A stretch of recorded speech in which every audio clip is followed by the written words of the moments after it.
ওরে ফোনটা ধরে না রে, কেন ফোন ধরে না? কি এত জরুরি তলব যে? তুমি জানো না যে বেশিক্ষণ আমি দুই পায়ে ভর দিয়ে খাড়া থাকতে পারি না। নাটক কম করো প্রিয়। সারা জীবন বাইক নিয়ে কাইক দিয়ে বেড়াইছো, মানুষের মাইয়া গো বাড়ির সামনে গিয়ে হেলান দিয়ে দাঁড়াইতে দাঁড়াইতে এখন আর সোজা দাঁড়াইতে পারো না, খালি ঠেকা দিয়েই দাঁড়াইতে হয়। আর এখন আইসো আমার এই জায়গায় কাইক করতে। উল্টা পাল্টা কথাবার্তা কয় খেতে, কি এর হেলান কি এর কাইক দিয়ে জগা হিসেবে বানায় ফেলায় কথা খেতে। আচ্ছা এগুলা বাদ দেও না, চলো আমি একটু মোটরসাইকেলে করে ঘুরে আসি, হাওয়া খেয়ে আসি। দরকার নাই, মনে করছো কিছু বুঝি না? না আমার তো তোমার বাইক এলো, তোমার পিছু তোমার ঠেকা দিয়ে রাখনের লেগা। কয় না খয়রাতি আইতেছে, এখান থেকে ভাগো, ওই দেখলে আবার ঝামেলা আছে। ঠিক মতো প্রেমটা করতে পারো, ধরো আমি ওই যে দেখছো ঠিক মতো ধরেও ঠেকাল করে ঠেকা।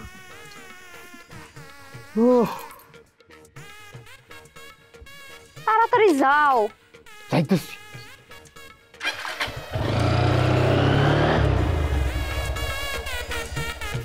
যেখানে আমি সেখানে একই বাঁধনে বাঁধা দুজনে। বিশ্বাস করো না, আমি মনে মনে তোমার কথাই ভাবতেছিলাম, হঠাৎ করে যে গাছে তলে তোমার পায়ে জমে এটা কল্পনা করতে পারিনি। ঠিক আছে, এবার ঋণের বইটা হামলা। আমার কাছে এবার টাকা পয়সা নেই, অন্য জায়গায় গিয়ে খরাতে গিরি কইরো। ছি, এটা বলতে পারলা?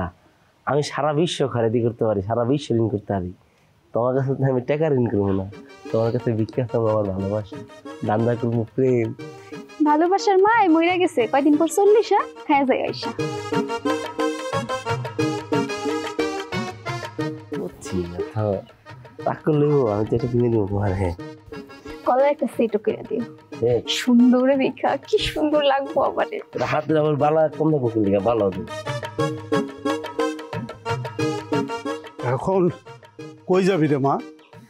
এই তো বাবা, গ্রামে ওই যে দুস্থ মহিলাদের নিয়ে একটা কর্মশালা আছে, একটু ওইখানে যাব। ওটা শরম আলীর মেয়ে না? আর সাথে কি ইমান আলীর ছেলে? জি আব্বা।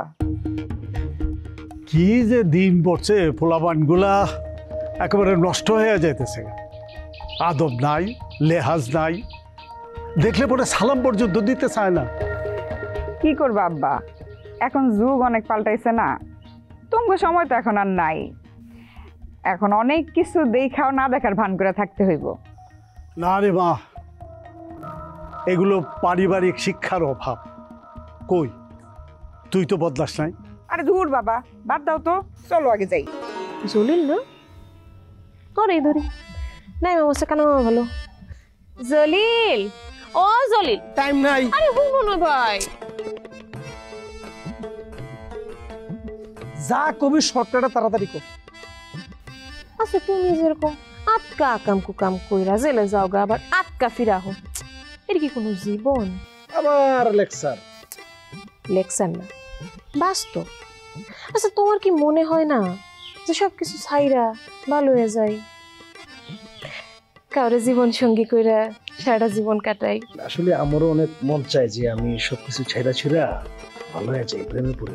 আলহামদুলিল্লাহ। সেটা তোর লোকে না, আমার লগে না? এ কেমন কথা? কে আমি কি মাইয়াটা খারাপ কো? আমি তো মাইয়াটা যথেষ্ট ভালো। একটু জ্ঞানের কথা কই, একটু জ্ঞানেরই তো কথা কই, খারাপ কথা তো আর কই না, তাই না? এমন করো কে? তোর কে কইলো যে তোর চেয়ে জ্ঞান আমার কম? এমন করতেছো কে? আমি কি মাইয়াটা খারাপ কো? আমি তো তোমার ভালোর লেগেই কইতাছি, তাই না? তোমার জীবন সুন্দর হইব। এনেকে ময়লা আছে? না নাই সেটা না, খুব সুন্দর। আমার আসলে ময়লা থাকে না, ময়লা কোনো কিছু আমি পছন্দই করি না। যেমন অতিরিক্ত যে কোনো কিছু কিন্তু একটা ময়লা ফালাই দিতে হয়, যেমন লেকচার। বুঝছো না? না, আমার তো বুদ্ধি কম, আমার লেকচার শিখাইতেছো তুমি। ঠিক আছে, তুমি তো শিখাইবা, কও তুমি না শিখাইলে কে শিখাইবো? আসলে জীবনে শেখার তো অনেক কিছু আছে, শিখাই দাও একটু।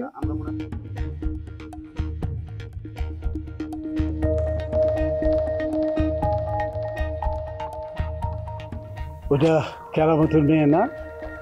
সাথেরটা কেটা? আব্বা ওইটা শরম কাকার ছেলে জলিল। এই যুগে আরো কত কিছু দেখতে হইব। আব্বা ভাবতেছি আমি তোমার একটা কালারফুল সানগ্লাস কিনা দিব, তখন কি হবে জানো, তুমি সানগ্লাস পরে হাঁটবা, ডাইনে বামে তোমার নজরও পড়বো না আর তোমার কষ্টও লাগবো না। ভাবতে অনেক কষ্ট হবে। এই ছেলে মেয়েগুলো আমার বিদ্যালয়ে পড়াশোনা করছে, কিন্তু এগুলো মানুষ করতে পারলাম না। আব্বা হাতের পাঁচ আঙ্গুল কি সমান হয়? তেমনি সব সংসারে সব সন্তান মানুষ হয় না। এখন চলো তো। চল।